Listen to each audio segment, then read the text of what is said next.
Hi, in this session of short notes, we will be knowing about the most basic building material that is brick. Brick is a reddish brown cubical block. ज़्यादातर use किया जाता है walls बनाने के लिए. कभी कभार इससे हम फाउंडेशन का कवर भी देते हैं, फ्लोरिंग भी करते हैं और एस्थेटिक पर्पस के लिए भी आजकल इसे यूज़ किया जा रहा है. Brick is a cheap, highly durable alternate of concrete and cement. In maximum building and construction work हम brick को यूज़ करते हैं ताकि हमारी कॉस्ट कम हो जाए. अब ब्रिक के अंदर ऐसा क्या होता है जो उसे इतना हाईली ड्यूरेबल और चीप बनाता है, तो इसके लिए हम आएंगे कॉम्पोजिशन ऑफ ब्रिक. ब्रिक हमें क्ले से बनती है. क्ले के अंदर कुछ कंपाउंड्स ऐड होते हैं जैसे कि एल्यूमिना, जो कि 20 to 30% होता है. ये ब्रिक के अंदर प्लास्टिसिटी को इम्पार्ट करता है. दूसरा कंपाउंड हमारे पास होता है सिलिका, जो 50 to 60% होता है.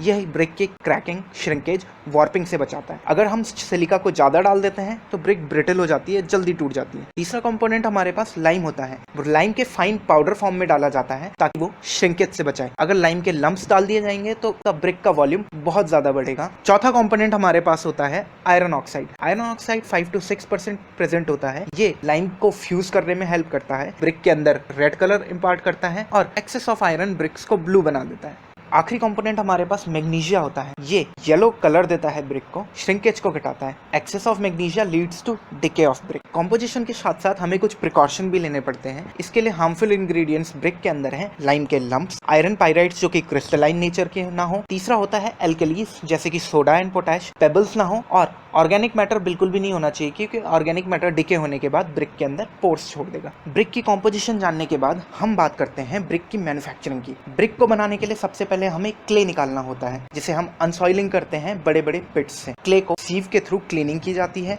सुखाया जाता है वेदरिंग प्रोसेस में और उसके बाद उसे ब्लेंड किया जाता है जिसमें ये alumina, silica, lime, iron oxide, magnesia जैसे कंपोनेंट्स ऐड किए जाते हैं. टेम्परिंग की जाती है, वाटर को ऐड किया जाता है ताकि उसे प्लास्टिसिटी मिल जाए. अब हमारे पास क्ले का एक सेमी सॉलिड पेस्ट है जिससे हम ब्रिक बनाएंगे. ब्रिक बनाने के लिए उसे मोल्ड करना बहुत जरूरी है. मोल्डिंग में हैंड मोल्डिंग आता है और मॉडर्न मेथड है मशीन मोल्डिंग. हैंड मोल्डिंग अभी भी इंडिया में ट्रेडिशनली यूज किया जा रहा है, जो कि ग्राउंड मोल्डिंग और टेबल मोल्डिंग में फर्दर क्लासीफाई किया जाता है. ग्राउंड मोल्डिंग के अंदर एक स्क्वायर वुडन ब्लॉक होता है जिसके अंदर हम सॉइल को फिल करते हैं और उसके बाद ग्राउंड के ऊपर लीव कर देते हैं. टेबल मोल्डिंग में हम इसी मोल्ड को टेबल के ऊपर प्रेशर के थ्रू अप्लाई करते हैं और मोल्ड करते हैं.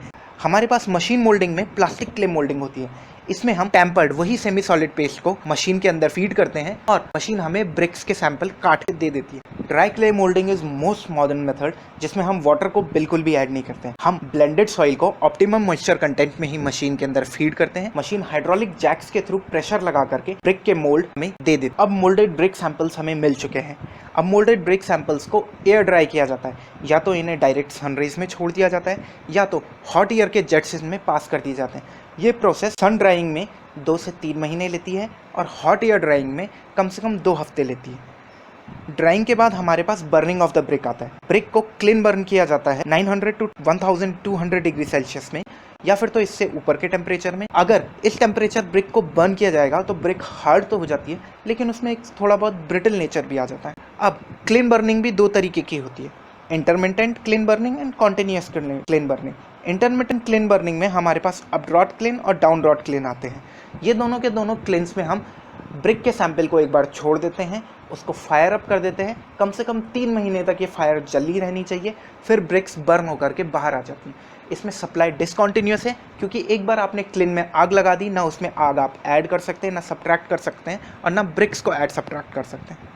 लेकिन अब मॉडर्न मेथड आ गया है, इसमें कॉन्टिन्यूस क्लीन बर्निंग होती है. इसमें आप सैंपल्स को इंसर्ट भी करते हैं और आउटपुट प्रोडक्ट को भी लेते हैं और टाइम भी बहुत कम लगता है, 1 to 2 वीक्स लगते हैं किसी भी सैंपल को फाइनलाइज होने में.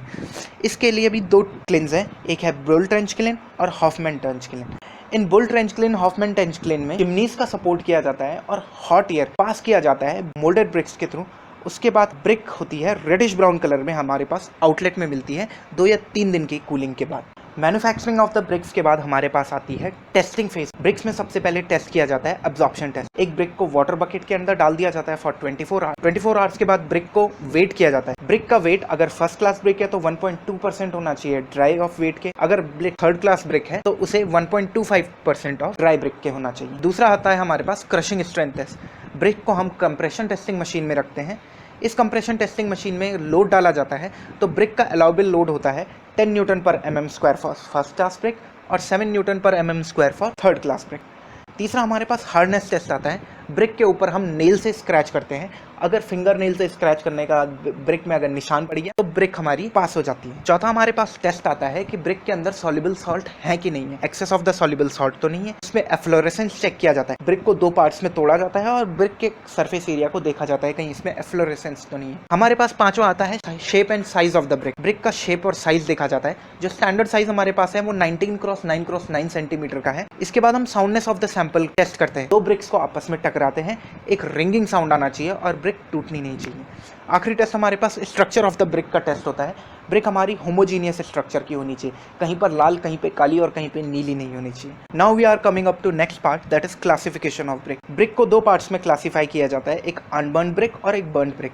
अनबर्न ब्रिक हमारी सन ड्राइड ब्रिक्स होती हैं जो कि टेम्परेरी स्ट्रक्चर्स को बनाने में काम आती हैं, जैसे कि आपने कहीं पर फेंसिंग कर दी। लेकिन अगर आपको परमानेंट ब्रिक्स चाहिए तो उसके लिए हमें आती है बर्न ब्रिक्स की ज़रूरत।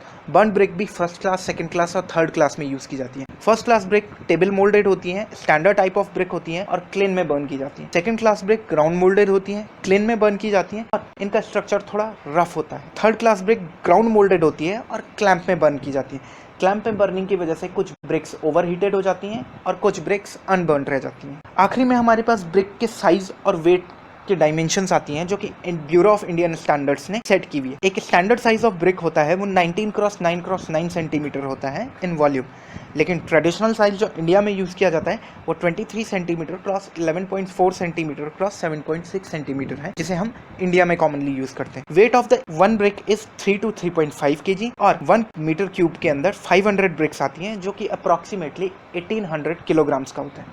आई have tried my level best to cover up all the portions in the brick masonry, लेकिन इसके बाद भी अगर कोई चीज़ मुझसे रह जाती है इन स्ट्रक्चर ब्रिक स्ट्रक्चर्स में तो please write below the comments, I will definitely update it.